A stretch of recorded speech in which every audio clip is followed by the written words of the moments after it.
Hi there and welcome to another of our What About video series, and this one is What About Garlic. We are The Health Habit. My name is Richard Fox. I'm a plant-based chef, writer and presenter, and you are? I am Colette and I am a nutrition and lifestyle coach, so I'm going to be giving you lots of nutrition tips about garlic today. Thank you, Colette. In this series we're going to be giving you top little culinary tips, great hacks, and also obviously Colette is going to be providing you with the ultimate nutritional information about whatever it is that we're talking about. So first of all, I'm going to show you a really great little way to just simply crush it, because I don't like to use a garlic crusher. Do you know why I don't like to use a garlic crusher? No, tell us. Tell us why. Because it makes it go all fibrous, and we want a lovely garlic paste. Okay, so what we're going to do is just simply take off the skin, like so, and then with a heavy knife, placing your knife, the blade of the knife on top of the garlic, parallel with the board, give it a sharp smack with the heel of your hand. Don't smack it on the blade. Very important safety tip. Yeah. That's why the blade is parallel with the board. Just making sure. Okay. I am now going to take some flaky sea salt and sprinkle it over, because the salt has an abrasive quality. And you're going to get upset with me now about the salt, aren't you? I know you are. So why? Why the salt? Just because it's abrasive? No, also because it draws out moisture. Right. So it's easier to get a paste. Okay. So you can still do this technique without using the salt if you're watching your salt intake. It still work? Yes, you can do this without the salt. Brilliant. So I'm going to start just roughly chopping it, like so, just to start breaking it down, and then lay the blade of the knife over the garlic and just drag it across the board, pushing it back with the blade and dragging it back with the flat of the knife. And very quickly you will get a lovely smooth garlic paste. So what would you use this garlic paste for? So I would use this garlic paste for putting into any dish that requires garlic. Okay.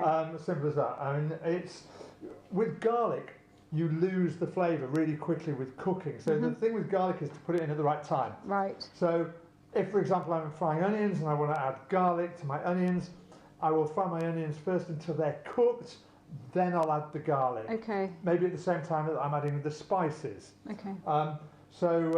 And always use twice as much garlic as you think you actually need, because it does lose its flavour. So last time we were looking at all about ginger, and you blitzed the ginger up in the mini food processor. Could you do the same thing with the garlic? Good point. Yes, you could. I mean, you could actually blitz up your garlic and your ginger at the same time in the little food processor with a little dash of water, and you'll get a lovely garlic and ginger paste, which you can freeze.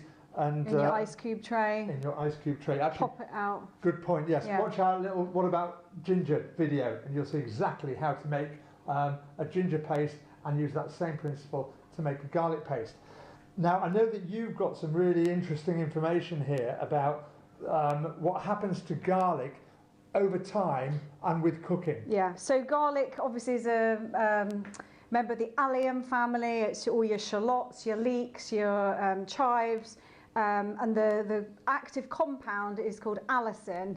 Now, allicin is the thing that gives it all its health properties. It's also what gives it its strong smell. However, you lose the health benefits once you heat the allicin, because it just kills it off. So unless you do what you've just done here with this technique, you basically need to smash it, chop it, mince it, break it down from its clove form, and leave it to rest for 10 to 15 minutes.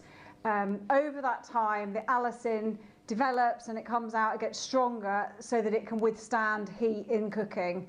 So basically just remember, if you're making any dinner or recipe with garlic, do this first and let it rest, and then use your garlic. Get on with doing the rest of the recipe. That's amazing. So there we are, cooking garlic, thinking that we're getting all the health benefits, and unless we've left it for that 10 crucial minutes, all the benefits are lost. It kills it, That's amazing. Yeah. That's a really top tip. So that means that my other wonderful technique of cooking garlic, which is roasting it, is not actually going to yield health benefits because I'm wrapping the garlic, putting it straight in the oven, and then taking it out and using it. Correct, but it does taste really good. It does taste good. It's got to be a balance. So I am going to show you how to do that, actually, because it's particularly useful if you've got lots of whole bulbs of garlic that you don't think you're going to use. Because you go in the supermarket now, don't you? You buy 3 or 4 or more bulbs at a time, and you end up leaving them on the side by the cooker. They sprout big green shoots, and you throw them away. If you roast it, you preserve it, because you can actually freeze it after roasting. So what you do is take the whole bulb, wrap it loosely in foil, and put it into a 180-degree oven for about, depending on the size of the bulb, 45 minutes for a small bulb, an hour for a medium bulb, and maybe an hour and 15 minutes for a large bulb like this. And when it comes out of the oven, this one is one I prepared earlier, all you do, cut it in half through the equator, and we are going to squeeze out. Gosh, it's Look so at that. good. Roast garlic puree. Oh. It smells amazing, doesn't it? It smells so sweet. It really is. And actually, interestingly, it loses its bittering qualities, and you can spread that on toast. You can put it over your roasted vegetables. You can just eat it. You can, absolutely. And it's got none, it's so sweet. You've got none of that sharp kind of blow your head off thing you normally get with garlic. Exactly. So you may not get the full health benefits from it doing it this way, but you will get some amazing flavour. And you'll get garlic breath still. Yeah, but will it be as severe? I'm not sure. In fact, I'm sure it isn't. Nothing. Absolutely nothing. Okay. Now we're going to finish off with one of my favourite breakfast recipes of all time. And it's based on the classic Spanish pan con tomate, which means bread with tomato, quite literally. We're going to add some avocado to that, and we're going to use a raw garlic clove rubbed on the toast. You love this as well, don't you? This is one of our favourite daily breakfasts. It's delicious. First thing I'm going to do while it's really hot is take my my garlic clove there and just rub it on. So while I pull all this together, give us some more nutritional stuff about garlic. So we talked about the allicin being the active compound in garlic, and this is really good for both our immune system and our cardiovascular system.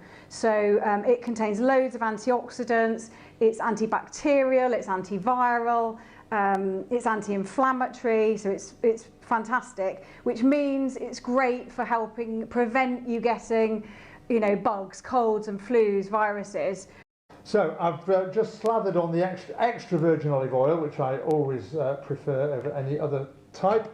It doesn't mean it will get rid of them if you take it, but it helps to prevent you getting them, and it helps to reduce the severity of them when you do get them and the length of time that you have them. So it's a great thing to just take for your general health. So now I'm going to add my smashed avocado, which has got a little bit of salt and pepper in, or no salt, you can. Yeah.